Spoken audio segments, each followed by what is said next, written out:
Congratulation आज की super blessed night के लिए। शैतान का तड़फना इस बात का सबूत है कि हम राइट ट्रैक के ऊपर हैं।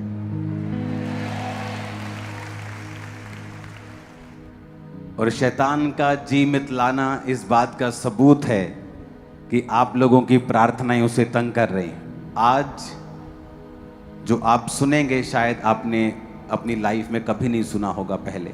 ये बड़ी स्पिरिचुअल चीज़ है जो मैं आपसे आज बात करने वाला हूँ। बाइबल कहती है कि जब शमूएल नबी ने शाऊल को अपनी संगति में लिया, उसे वो खाना दिया जो उसके योग्य नहीं था बल्कि याजकों के योग्य था।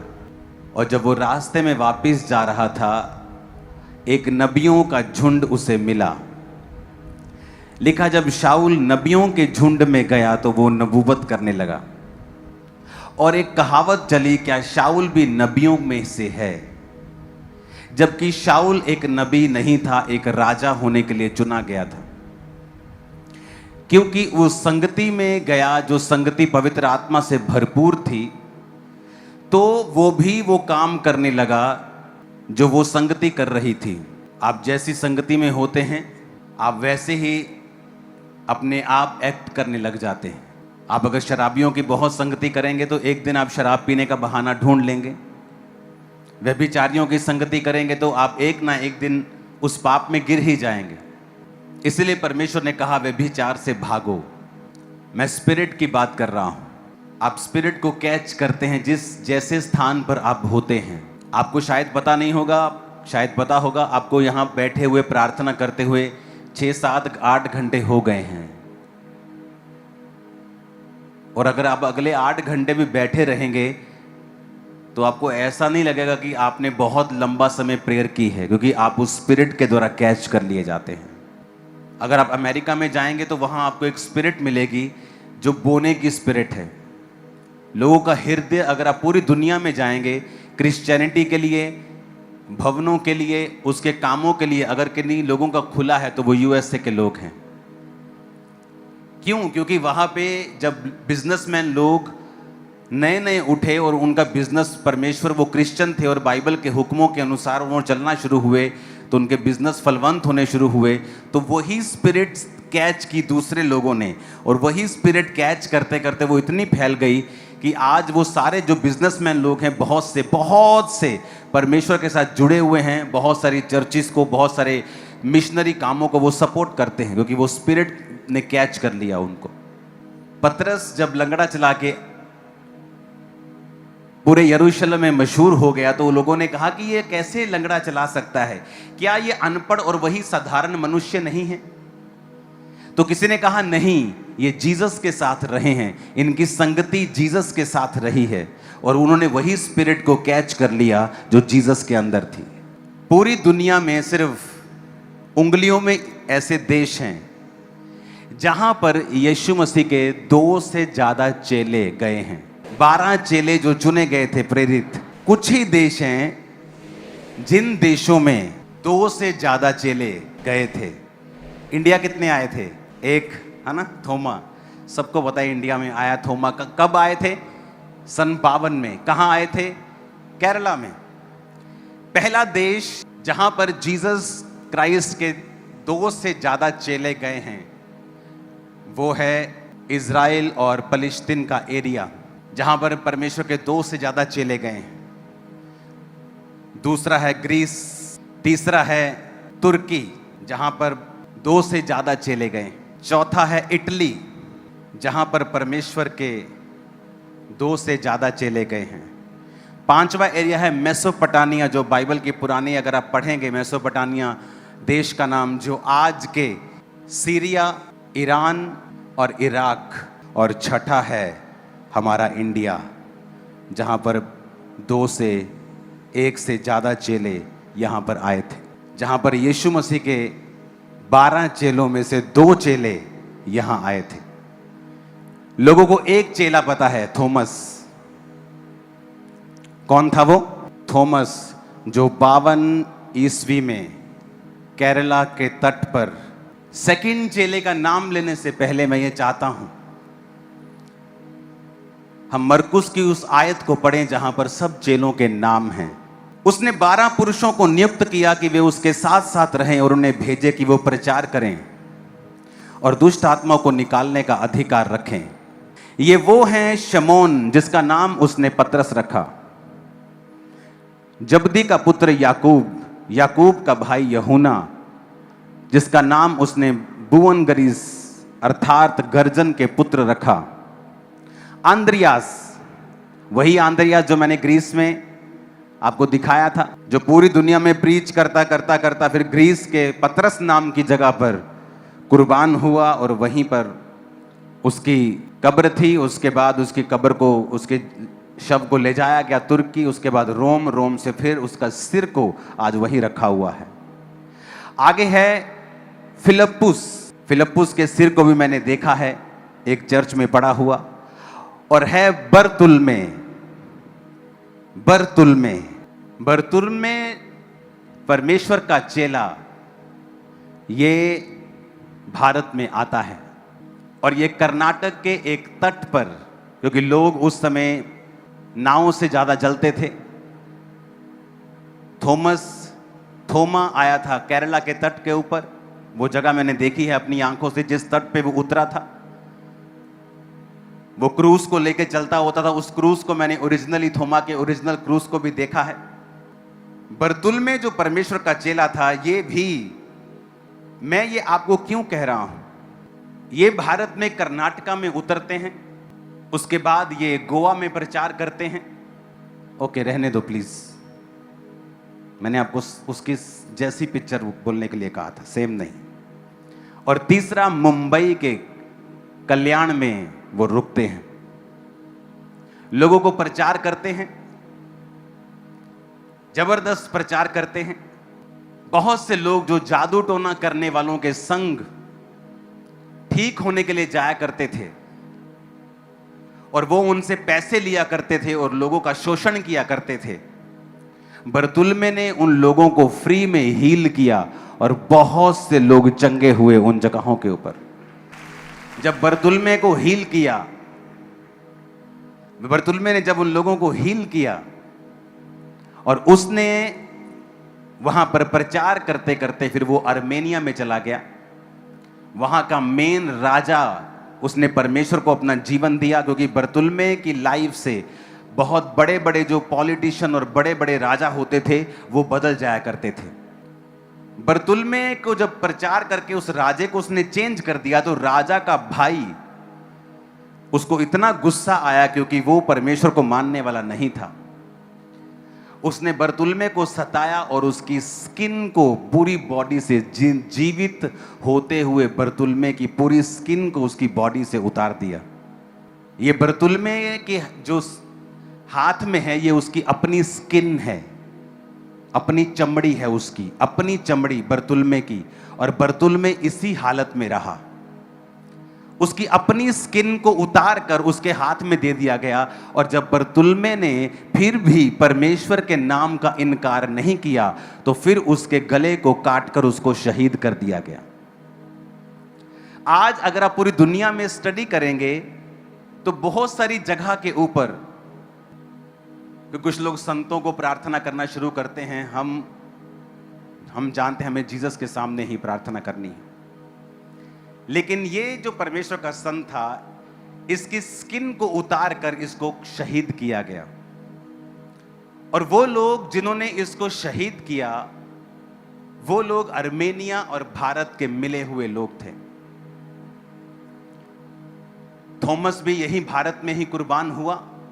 जब वो लगातार 20 साल उसने प्रचार किया, और जब प्रचार करके वो एक गुफा में गए प्रार्थना करने के लिए, जब प्रेयर कर रहे थे, तो वहां के लोगों ने आकर उसे भाले से मार दिया था। लोग सोचते हैं कि जब गोरे आए 1900 में अपनी कंपनी लेके, 1800 में, तब गोरे भारत देश में क्रिश्चियनिटी को लेके आए। क्रिश्चियनिटी जब गोरों के पास नहीं थी, उससे पहले वो भारत में थी, और 2 जीसस के ओरिजिनल चेले उसे लेके आए। वो प्रचार कर रहे थे, लोगों को हील किया, लोगों को डिलीवर किया। भारत के लोगों को प्रचार किया, उनकी स्किन को उतार दिया गया, उनके गले को काट दिया गया और थॉमस को भी इसी तरह कुर्बान कर दिया गया और उनका ब्लड यहां के लोगों के लिए बहा। मत करो ऐसा। अपने पड़ोसी को बोलो, खून बोलता है। जो आप यहां बैठे हो ना, ये उसी सुसमाचार का प्रमाण है जो आज से 2000 साल पहले ये दो सेवकों ने परमेश्वर के यहां पर आकर अपनी जान की परवाह ना किए बगैर मुझे और आपको सुनाया था। बरतुल्मे की हीलिंग इतनी स्ट्रांग थी कि जो जादू टोना करने वाले लोग थे वो बात करते थे दुष्ट आत्माओं से, और जब बरतुल्मे ने उस जगह के ऊपर एंटर किया था, वो दुष्ट आत्मा ने बोलना बंद कर दिया था और उसके पूजने वाले सभी पूछने लगे कि ये चुप क्यों हो गई है। और वो दूसरी दुष्ट आत्मा के पास गए और उस दुष्ट आत्मा ने कहा, परमेश्वर का एक जन बरतुल्मे वहां एंटर हुआ है और उसने उस शैतान को बांध दिया है। और जब बरतुल्मे ने राजा को दिखाया कि मैं तुझे दिखाता हूं कि जीवित परमेश्वर कौन है, और उसने जब कमांड किया कि शैतान निकल आए, और शैतान निकला और सब चीजों को वहां की तबाह करके वो वहां से चला गया। उस राजा ने उस मिरेकल को देखा और अपना जीवन परमेश्वर को दे दिया। इस बात से उसका परिवार नाराज हो गया और उन्हें बरतुल्मे की स्किन को अलाइव, उसके जीवित होते हुए ही उसकी सारी चमड़ी से उखाड़ दिया। हमें मालूम नहीं था कि बरतुल्मे भी एक सामर्थी परमेश्वर का जन, उसके प्रचार में इतनी पावर होती थी कि जो बड़े बड़े राजा होते थे जब उसको सुनते थे पूरी तरह से अपने मन को परमेश्वर में दे देते, खो जाते थे। वो उस अनॉइंटिंग के सामने शैतान बोलकर समर्पित होके वहां से भाग जाया करता था और उनसे जो रुपए ऐंठे जाते थे चंगाई के लिए वो बंद हो गए और लोग वहां आकर सुसमाचार सुनने लगे। और वो कर्नाटक से लेके, गोवा से लेके, महाराष्ट्र से लेके प्रचार करके फिर वो आर्मेनिया में निकल गए। अपने पड़ोसी को बोलो, आज स्पिरिट को कैच करना है। ऊंची आवाज में कहो अपने पड़ोसी से। और अगर आप बाइबल में देखेंगे तो इसको नथेनियल भी बोला गया है, इस बरतुल्मे को। और फिलिप्पुस जो परमेश्वर का चेला था, उसने परमेश्वर के साथ इसको इंट्रोड्यूस करवाया था। और परमेश्वर ने मुझे यह फजल दिया कि मैं फिलिप्पुस के भी उस शरीर को देखकर आया हूं जो वो परमेश्वर के लिए कुर्बान हुआ था। और वही था जो परमेश्वर के दास नथेनियल को, जो बाद में बरतुल्मे बना, उसे वो परमेश्वर के पास लेके गया था। धर्मियों के बीच में रहें जो प्रार्थना करने की आत्मा से भरे हुए हैं, आप उनके बीच में रहें जो दर्शन देखते हैं, जो हीलिंग करते हैं, लेकिन आपकी लाइफ में वो ब्लेसिंग ना हो क्योंकि आपकी जो स्पिरिट है वो परमेश्वर के लिए ओपन नहीं है। मुझे ग्रीस के लोगों ने बताया कि वहां के ग्रीस के लोगों ने कहा कि हम ग्रीस में रहते हैं 20 साल से, लेकिन जो भेद आपने इंडिया से आके ग्रीस के बताए हमें खुद नहीं मालूम। हम 20 साल से यहां रहते हैं, हमें नहीं पता था। मैंने कहा, जब मैं पतमुस की गुफा से निकला हूं, परमेश्वर ने मेरी स्पिरिट को ओपन किया है जो पहले कभी नहीं था। मैं पहले दिन में किसी और रूप में गया था, लेकिन तीसरे दिन मैं किसी और रूप में बाहर आया था। जब मैं फाइनली 3 दिन के बाद उस गुफा से बाहर आया, और मेरे परिवार ने भी ये चीज नोटिस की कि आप गए किसी और रीति से थे लेकिन आए सेम नहीं हो।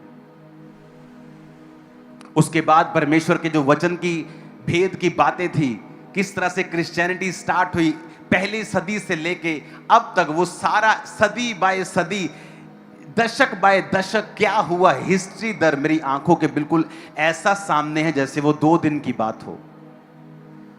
और परमेश्वर ने जो भेद मुझ पे खोलने शुरू किए, क्यों? क्योंकि प्रकाशित वाक्य में मैंने उस रेवलेशन की स्पिरिट को क्या किया, कैच किया। जो विजिट करने के लिए गोरे आ रहे थे वहां, अच्छा ओके वाओ वेरी गुड, ठीक है फाइन, चलो आगे। लेकिन मैं वहां पे गया था रिसीव करने की आत्मा के साथ, ओह, यहाँ पे परमेश्वर खड़े हुए थे, मैं वहां लेट गया।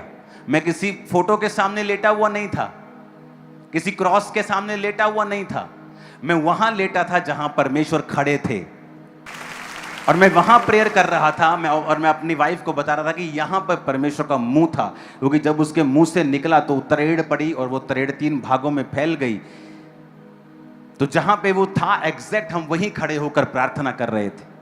और जहां पर वो लिखा गया था, प्रकाशित वाक्य जहां लिखा गया था, वहां पर भी हम बैठकर, वहां पर भी लेटकर हम प्रार्थना कर रहे थे। वहां बाइबल पढ़ी थी इसलिए नहीं, क्योंकि वहां पे वो लिखा गया था। वहां कोई चीज पड़ी थी इसलिए नहीं, क्योंकि वहां पे वो लिखा गया था। वो रेवलेशन की केव में जब मैं गया तो मेरी स्पिरिट ने उस रेवलेशन को रिलीज किया, क्योंकि मुझे ये टेस्टिमनी मिली थी कि ब्रदर, जब मैं वहां पे गया, एक परमेश्वर के नबी ने मुझे कहा था कि ब्रदर, जब मैं वहां गया और वहां से वापस आया तो परमेश्वर ने ऐसे ऐसे मेरे सामने बाइबल के भेद ओपन किए। तब मैं उसकी बात को सीरियसली नहीं लिया। मैंने कहा हाँ हाँ ठीक है ठीक है ठीक है, okay, very good very good. लेकिन जब मैं खुद वहां था और खुद जब मैंने उस स्पिरिट को, क्योंकि पहली फुल नाइट मैंने प्रेयर की, अपने रूम के बाहर एक जगह थी, पेड़ों के साथ ढकी हुई, पहाड़ों के बीच में, कोई मेरी फैमिली मेंबर बाहर नहीं था और मैं अकेला था। मैंने फुल नाइट प्रेयर की। जब सूर्य चढ़ने लगा मैं अंदर गया रूम में, फिर मैं सो गया, उठा, फिर गुफा में, फिर प्रेयर, फिर तीसरे दिन गुफा में गया, फिर प्रेयर, रात को फिर प्रेयर। लेकिन मैं जानता था कि मैंने उस स्पिरिट को कैच किया है। जब हम थिस्सलुनीकियों में थे, आप इमेजिन नहीं करेंगे, 8-8, 10-10 घंटे मैं और मेरी वाइफ अलग, मैं अलग, हम 10-10 घंटे बाइबल में थे। और जब 10 घंटे के बाद हम उठ रहे थे बाइबल स्टडी से, हमें ऐसा लग रहा था कि 2 मिनट ही बाइबल पढ़ी, इतने फ्रेश थे हम 10 घंटे के बाद। आप थक जाते हो 10 घंटे। हमें ऐसा लग रहा था कि ऐसी आंखें खुल जाती, अलर्ट आदमी हो जाता ना नशा करके, अलर्ट आंखें खुल जाती, ऐसी आंखें खुल रही थी, नींद नहीं आ रही थी, ऐसे अलर्ट हो रहा था, ऐसे परमेश्वर वो भेदों को जाहिर कर रहा था, क्योंकि आप स्पिरिट को कैच करते हैं। क्यों परमेश्वर ने आपको बोला है तुम अच्छी संगतियों को करो? क्यों आपको बोला जाता है जब भी आप संगति करो, अनॉइंटेड संगतियों को करो? उसके लिए चाहे आपको 200 रुपया किराया लगा के जाना पड़ रहा है, अनॉइंटेड संगतियों को करो, चाहे उसके लिए आपको कुछ भी करना पड़े। आप अनॉइंटेड संगतियों में जाते हो, आपको फाइट करनी पड़ती है, शैतान आपसे फाइट करता है, फालतू की फाइट आपके घर में होती है, कई बार फालतू का शैतान झंझट डालने की कोशिश करता है। क्यों? उसको पता है कि यही ये स्पिरिट को कैच कर लेगा। कई बार हो सकता है जो ग्रेस चर्च के ऊपर है, अगर आपका जीवन परमेश्वर के मन मुताबिक नहीं है, सब लोग भरेंगे, आप लोग ऐसे ही रहेंगे खाली के खाली। क्योंकि उस स्पिरिट को रिसीव करने के लिए आपको रिसीव करने वाला मन बनाना पड़ेगा। प्रकाशित वाक्य गुफा में बहुत से लोग थे, लेकिन बहुत कम थे, 100 में से 3-4 लोग ऐसे थे जो वहां प्रेयर की स्पिरिट के साथ आ रहे थे। कपल बैठा था, गोरा कपल बैठा था, एक लेडीज गोरी थी और उसका हस्बैंड गोरा था। और जब मुझे वो वर्शिप करता और आत्मा में कितनी घंटे बैठा हुआ देखा, तो उन्होंने किसी से बात नहीं की। जब सब लोग चले गए, आते गए, विजिटर आते गए जाते गए, मैं साइड पे बैठा हूँ, वो भी साइड पे बैठे। उसके बाद उन्होंने मुझसे बात की कि यहाँ पर एक और पहाड़ है जहाँ पर लोग रोज 8 घंटे प्रार्थना करते हैं, रोज, एवरीडे। वो 8 घंटे वहाँ के सेवक जो हैं उस पहाड़ के, डेली 8 आवर्स वो प्रेयर करते हैं हर रोज। वहाँ कोई औरत नहीं जा सकती, औरत विजिट भी नहीं कर सकती, सिर्फ आदमी लोग हैं जहां पर 8 घंटे रोज सेम जगह पे, सेम पहाड़ पे प्रार्थना करते हैं। वहां जाने के लिए वीजा लगता है, स्पेशल परमिशन होती है वहां जाने के लिए। आप मानेंगे नहीं, मेरी आंखें खुल गई, मेरा दिमाग हिल गया। मुझे पिछले दिनों में जवाब मिला है कि मेरी सेवकाई परमेश्वर ने मुझे बताया कैसे शुरू हुई, क्यों ऐसी शुरू हुई और इसका रीजन क्या था। परमेश्वर ने मेरे ऊपर जाहिर किया, क्योंकि जब 2000, ये आई थिंक 8 की बात है या 7 की बात है, ये शायद 2008 की बात है, 8 की बात है शायद, ये 2008 की बात है, जब मैं और मेरे 2 साथी हम 7 दिन रात के रोजों में थे। 7 डे नाइट की फास्टिंग हम कर रहे थे। और दिन थे जनवरी के, 1 जनवरी से लेकर, उसमें मेरा बर्थडे भी था 5 जनवरी को, और वो वाले दिन थे, मुझे याद है। और हम फास्टिंग में थे। और जब हम फास्टिंग कर रहे थे तो उस समय चर्च नहीं होती थी, सिर्फ 50-60 लोग, ऐसे सिर्फ इतने थोड़े लोग थे, 50-60 लोग थे। और हम 7 दिन रात की फास्टिंग कर रहे थे। और जब 7 डे नाइट की फास्टिंग कर रहे थे तो ठंड बहुत थी, तो मैं अपनी शॉप पे काम भी करता था उस समय, और वो भी मेरे साथ थे और हम आग सेक रहे थे बाहर, शॉप के बाहर। जैसे दोपहर का समय होता, जब इतनी ठंड होती थी दोपहर को धूप नहीं निकलती, वो वाले दिन थे जनवरी के, और ऐसे पूरी धुंध सी पड़ी हुई है और हम आग सेक रहे हैं, और मेरे सामने से एक व्यक्ति निकलता है और उसने अपने पैरों के ऊपर जुराबें नहीं डाली हुई और उसके पैर जो हैं उसमें ब्लड निकल रहा है। और मैंने अपने साथी को बोला, अपने असिस्टेंट को बोला, वो मेरी हेल्प करता था उस समय, मैंने कहा इससे पूछ के आ कि ये व्यक्ति, इसको जुराबें चाहिए क्या, मैं उसको जुराबें दे दूं। जब उससे पूछा गया कि आपको जुराबें चाहिए, आपने इतनी सर्दी है, हमसे बैठा नहीं जा रहा, हम आग जला के बैठे हैं, आप इतनी सर्दी में बिना टांगे थोड़ी सी खाली हैं, पैर खाली हैं, आप जुराबें नहीं डाली आपने। कहता नहीं नहीं मेरे पास पैसे हैं, मैं गरीब नहीं हूं, लेकिन मेरे शरीर के ऊपर एक स्किन का रोग है, मुझे सोराइसिस है, मुझे स्किन का रोग है। रोज मेरी फैमिली 25 से 30 ग्राम इतना सारा मांस जो है मेरी बॉडी का इकट्ठा करती है।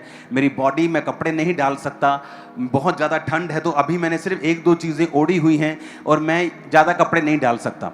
मैंने उसको यीशु मसीह का प्रचार सुनाया और उस कैमरे पे हमने रिकॉर्ड भी किया, लेकिन वो पता नहीं क्या हुआ, हमारे पास वो रिकॉर्डिंग नहीं है, वो कैमरा थोड़ा बिगड़ गया, इधर उधर हो गया होगा।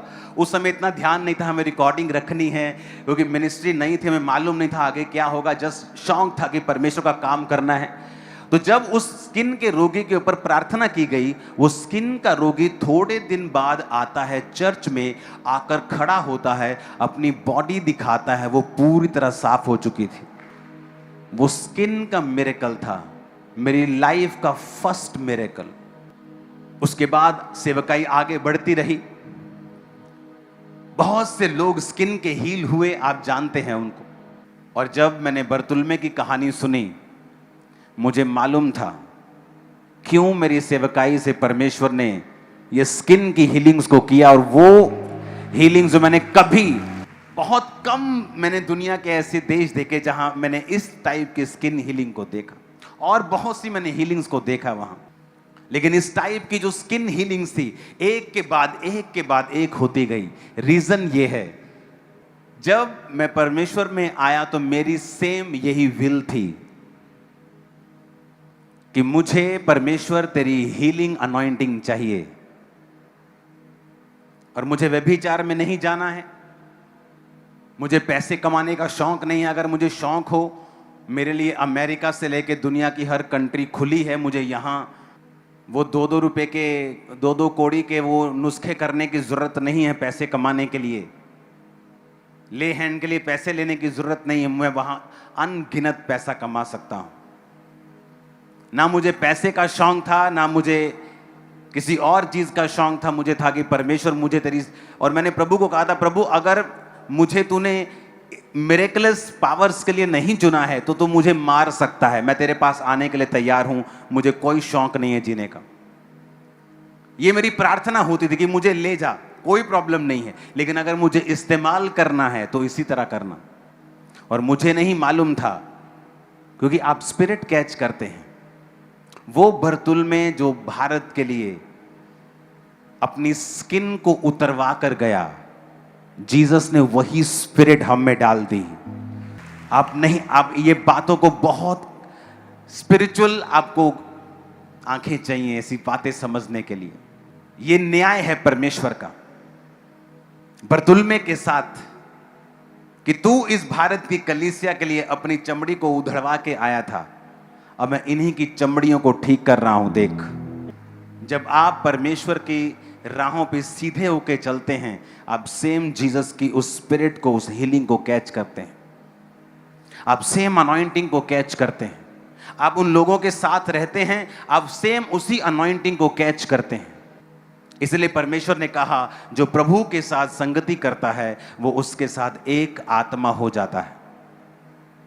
आप प्रभु के जैसे ही बन जाते हैं जब आप परमेश्वर के साथ संगति को करते हैं, और आप सेम वही कार्य परमेश्वर आपके जीवन से लेने लगता है। क्योंकि मैं हमेशा सोचता था कि परमेश्वर ने मेरी सेवकाई में जो फर्स्ट मिरेकल किया था, मेरे 7 फास्टिंग में, वो स्किन का मिरेकल था, ह्यूज मिरेकल था। उसकी वीडियोग्राफी हुई, हमने देखा, हम बड़े आनंदित थे। उसकी टेस्टमनी हुई 50 लोगों में कि देखो ये, उस समय कैमरे में दिखाया कि देखो ये कैसा आया था। हमने इसकी पिक्चर ली, हमने एक रूम में ले जाके उसके पूरे कैमरा उसकी बॉडी पे मारा, और अब देखो ये कैसा है। हजारों हजारों लोग हील होते गए क्योंकि स्पिरिट को कैच कर लिया गया था। इसलिए आप देखते हो अनॉइंटेड लोगों का विरोध सबसे ज्यादा है, उनकी फाइट सबसे ज्यादा है, क्योंकि शैतान जानता है ये वही हैं जो स्पिरिट को इंपार्ट करेंगे दूसरे के ऊपर। वो ठंडे लोगों से नहीं डरता, उसे पता है ये क्या इंपार्ट करेंगे। ये खुद ठंडे हैं तो ठंडापन इंपार्ट करेंगे, ये खुद जेलसी करते हैं तो जेलसी को अपनी कलीसिया के ऊपर भी इंपार्ट कर देंगे दूसरे सेवकों के लिए। ये खुद इनसिक्योर है और वही इनसिक्योरिटी अपने चेलों के ऊपर, अपनी कलीसिया के ऊपर इंपार्ट कर देंगे।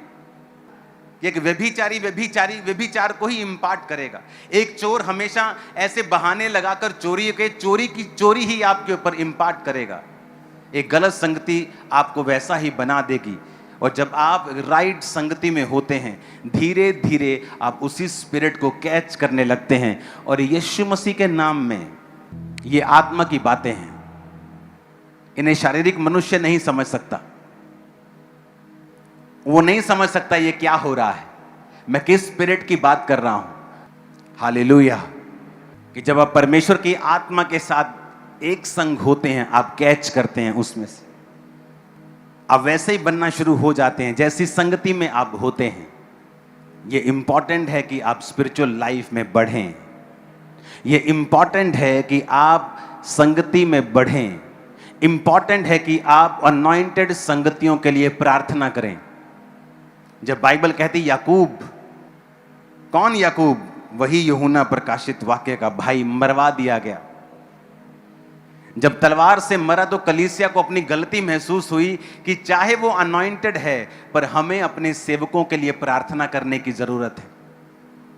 और जब उन्होंने देखा कि लोग बड़े खुश हो गए अन्य जाति की उस एक चेले को मार दिया, उन्हें लगा पॉलिटिकल बड़ा गेन मिल रहा है, हमें तो बड़ा फायदा हुआ, हमें एक चर्च को डाउन करके अब दूसरी चर्च को पकड़ते हैं। जब पतरस को पकड़ा तो अब कलीसिया को अपनी गलती याद आई, हमने याकूब के लिए प्रार्थना नहीं की, हमने अपने सेवकों के लिए प्रार्थना नहीं की। और बाइबल कहती वो पतरस के लिए लॉ लगाकर पूरी कलीसिया प्रार्थना करने लगी। जब पूरी कलीसिया पतरस के लिए प्रार्थना करने लगी, परमेश्वर ने अपने दूत को भेजा और वो पतरस को छुड़ा कर लेके आया और वो उस बंदी गृह से निकाल कर वापिस आया। जिस घर में वो आया वो उसी चेलों में से एक जो पौलुस के संग संग चले और सुसमाचार को लिखा मरकुस नाम के, उसका घर। और पतरस वहां आया और लोग डर गए, एक दासी डर गई, कहती बाहर पतरस का दूत खड़ा है। पतरस कैसे आ सकता, वो तो जेल में है। लेकिन उन्हें नहीं पता था कि उनकी कॉन्टिन्यूज लो लगाकर यानी ध्यान लगाकर की गई प्रार्थना ने पतरस को छुड़ा लिया है। इसलिए मैं आपसे कहता हूं, यह समय आ चुका है, बेदारी का, और शैतान भी जानता है। अगर आपने अपने पास्टर के लिए, अपने अगुवे के लिए कभी प्रार्थना नहीं की है और जस्ट 5 मिनट की, 10 मिनट की है, ये वो समय आ रहा है जब आपको लॉ लगाकर प्रार्थना करनी है। जो काम परमेश्वर ने हमारे लिए चुना है उस काम को शैतान खराब नहीं कर सकता है। लेकिन क्या कलीसिया प्रार्थना कर रही है? क्या कलीसिया आत्मिक राह पे है? क्या कलीसिया ये जानती है कि उसको अपने सेवक के लिए, अपने उस परमेश्वर के अगुवे के लिए जो ये भार उठा रहा है उसके लिए हमें प्रार्थना करनी है? क्योंकि वही स्पिरिट को कैच कर रहा है और हम उसी की स्पिरिट से कैच कर रहे हैं, उसी अनॉइंटिंग को हम ग्रहण कर रहे हैं। और जब आप इन बातों को समझ जाते हैं कि अपने अगुवे से सिर्फ लेने के लिए नहीं आना है ब्लेसिंग्स को और अनॉइंटिंग को, उसके लिए हमें लॉ लगाकर, घुटने लगाकर फास्टिंग में प्रार्थना भी करनी है।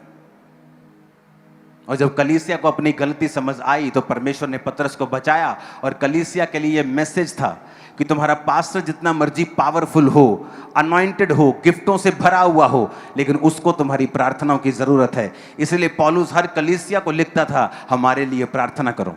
हमें यह बात समझनी होगी कि परमेश्वर एक बीज को डाल रहा है और यह बीज वहां डल रहा है जहां पहले कभी नहीं डला। और शैतान यह बात जानता है कि परमेश्वर ने जहां पर बीज डाला है वो बीज कभी भी व्यर्थ नहीं हुआ है। परमेश्वर इस कलीसिया को एक ऐसी जगहों पर बीज डालने के लिए इस्तेमाल कर रहा है जो पहले कभी नहीं हुआ था। ये बीज किसी धर्म परिवर्तन का नहीं, ये बीज मन परिवर्तन का है। और शैतान इस बात को जानता है, वो झूठ को फैलाता है, वो चीजें करता है, लेकिन वो ये नहीं जानता कि कलीसिया के दोनों हाथों में लड्डू हैं। वो परसिक्यूशन में भी लड्डू है, वो बढ़ती है तब भी लड्डू है, वो दोनों तरफ से आशीषित है। उसके लिए सब बातें मिलकर भलाई को पैदा करती हैं। और परमेश्वर ने आपको चुना है वो बीज डालने के लिए जहां वो काम कभी नहीं हुआ। आप एक धन्य कलीसिया हैं, आप एक ब्लेस्ड कलीसिया हैं।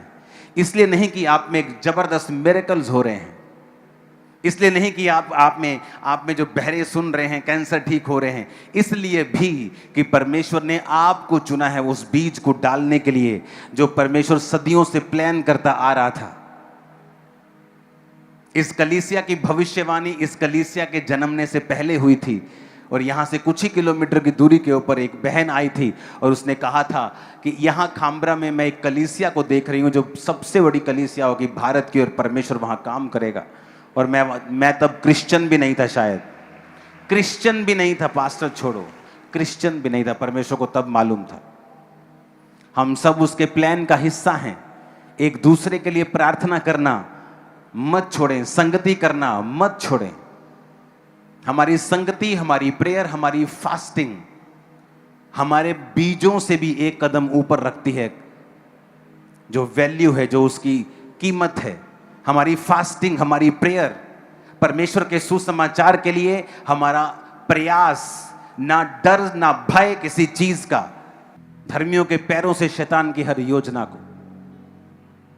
लेकिन आपको घबराना नहीं, डरना नहीं, प्रेयर करते रहना है, क्योंकि ये प्रेयर हमारी सबसे बड़ी पावर है, ताकत है। हमारी ताकत धरने लगाना नहीं है। आप एक धरना लगाएंगे, दूसरे भी 2 धरने लगा देंगे, लेकिन जो आप प्रेयर करते हैं दुनिया की कोई ताकत आपको रोक नहीं पाएगी। जो प्रेयर आप करते हैं कोई उसका मुकाबला नहीं कर पाएगा। जो प्रेयर आप करते हैं कोई पैसा उसका मुकाबला नहीं कर पाएगा, कोई दुनियावी हुकूमत उसका मुकाबला नहीं कर पाएगी, और परमेश्वर उन कामों को कर पाएगा जो उसने सोचा हुआ है। आप मेरी बात समझ रहे कि नहीं? इसलिए कहा जाता है अच्छी संगतियों में जाएं। वहां जाने के लिए आपको मूल्य अदा करना पड़ता है, आपको लाइन में कई बार लगना पड़ता है, आपको हर चीज के लिए आपको फाइट करनी पड़ती है, कई बार मुश्किल है कई बार, लेकिन परमेश्वर ने उसका एक असर भी ठहराया है आपकी लाइफ के ऊपर। कि आप समझ गए होंगे कि दुनिया में उंगलियां कम हैं, उंगलियों से कम देश हैं जहां पर जीसस क्राइस्ट के 2 से ज्यादा चेले गए हों, और हमारा भारत उन्हीं देशों में से एक है। वो कितना इंपॉर्टेंट होगा परमेश्वर की निगाह में, वो कितना जरूरी होगा खुदा की निगाह में। आप कई देश देखो, वहां परमेश्वर को कोई 12 चेलों में से एक चेला भी नहीं गया है। बहुत से देश हैं एक चेला भी नहीं गया, लेकिन भारत वो देश जहां 2 चेले आए हैं परमेश्वर, और सामर्थी चेले, मिरेकल्स किए हैं उन्होंने। ऐसे मिरेकल्स के राजा लोगों ने अपने घुटने टेक लिए थे उनके सामने। दुष्ट आत्माओं को बोलना बंद करा दिया था, दुकानें बंद हो गई थी उन लोगों की, और उन्होंने फ्री में लोगों को हील किया और डिलीवर किया। ये स्किन है हाथ में, ये शॉल नहीं है, स्किन हाथ में, स्किन अलाइव, जीवित थे वो, और उनको मौका दिया स्किन निकाल के अभी भी मान जाओ, और वो स्किन हाथ में पकड़ के बोलते थे नहीं, और लोगों को प्रचार करते थे, और एंड में उसके गले को काटा गया। सबसे ज्यादा जो सिर काटे हैं, सबसे ज्यादा जो लोगों को मरवाया है क्रिश्चियनिटी में, वो रोमी लोग थे। किसने मरवाया जीसस को? किसने कहा था जाओ क्रूस पे चढ़ा दो? कौन था वो? रोमी थे। किसने पौलुस को मरवाया? रोमियों ने। किसने चेलों को मरवाया? रोमियों ने। अंद्रियास को किसने मरवाया? रोमियों ने। उनका सेंटर कहां था? रोम, इटली में।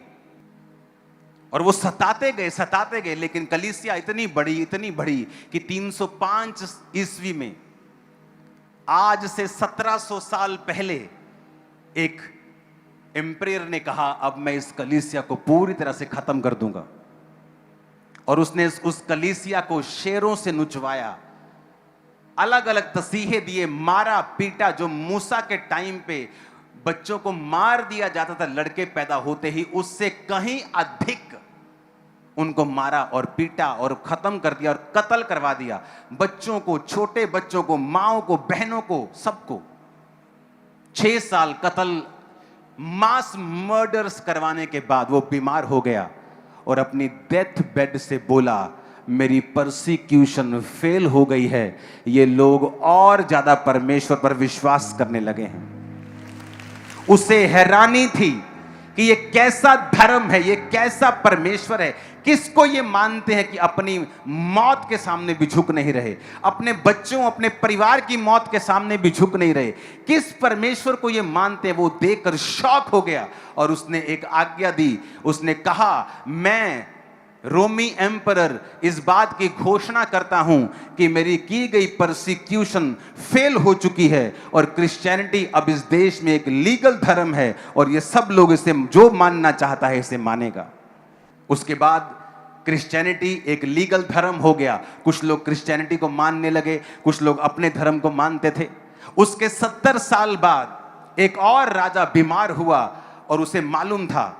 उसके बीच में बहुत से राजे आए, कुछ गए, कुछ लोगों ने फिर मसीहियों को तंग किया, लेकिन उतना तंग किसी ने नहीं किया जो उसने किया था।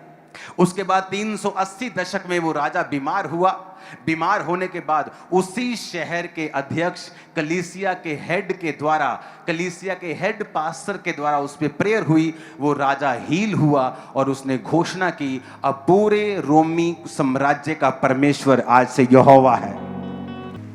जो रोम कत्ल करने के लिए चेलों का मशहूर था, फिर वो रोमी साम्राज्य क्रिश्चियन साम्राज्य बन गया। उसके बाद उन्होंने अपनी पावर, उनके दिल में आया कि वो अपनी पावर को, जो फिजिकल पावर थी, जो राजधानी रोम से वो तुर्की में ले जाएं, इस्तांबुल में। फिर वो अपने राज को तुर्की में ले गए, इस्तांबुल में, और रोम जो था वो खाली हो गया। रोम जब खाली हुआ तो वहां पे एक वैक्यूम था। वहां पे सब अध्यक्ष, बिशप, परमेश्वर के सब चेले वहां पे थे, लेकिन वहां पे कोई गवर्नर नहीं था। तो वहां पे शारीरिक रूप में राज्य करने के लिए भी पोप चुने गए। और उसके बाद वो रोमन कैथलिक का जन्म हुआ, जिसे आप आज कैथलिक देखते हो, रोमन कैथलिक। तब वो कैथलिक्स बोलते थे सिर्फ, यूनिवर्सल। कैथलिक का मतलब यूनिवर्सल है। और वहां वो चर्च स्टार्ट हुई 1000 ईस्वी में। फिर वो ग्रीक ऑर्थोडॉक्स में बटे, फिर वो और आगे आगे वो बढ़ते गए। लेकिन वो 300 ईस्वी में वो चर्च की शुरुआत हुई और वो रोम, जहां रोमी साम्राज्य का हेड था, आज क्रिश्चियन लोगों का हेड वहां है। जहां रोम में बैठकर कत्लों के हुक्म दिए जाते थे, आज वहां दुनिया की सबसे खूबसूरत चर्चेस हैं। और ये हिस्ट्री मेरी आंखों के सामने खुलती गई, परत दर परत दर परत। क्या हो रहा है, कैसे परमेश्वर ने कार्य किया। जब आपका परसिक्यूशन हो, सताव हो, तो आनंद मनाओ, क्योंकि अब वहां बीज डलेगा जहां नहीं डला है। अब वहां काम होगा जहां नहीं हुआ है। आमीन ऊंचे वाला चाहिए चर्च। अपने हाथों को उठाओ और एक बात याद रखो, जब भी फुल नाइट प्रेयर है, आपको प्रार्थना किस चीज के लिए करनी है?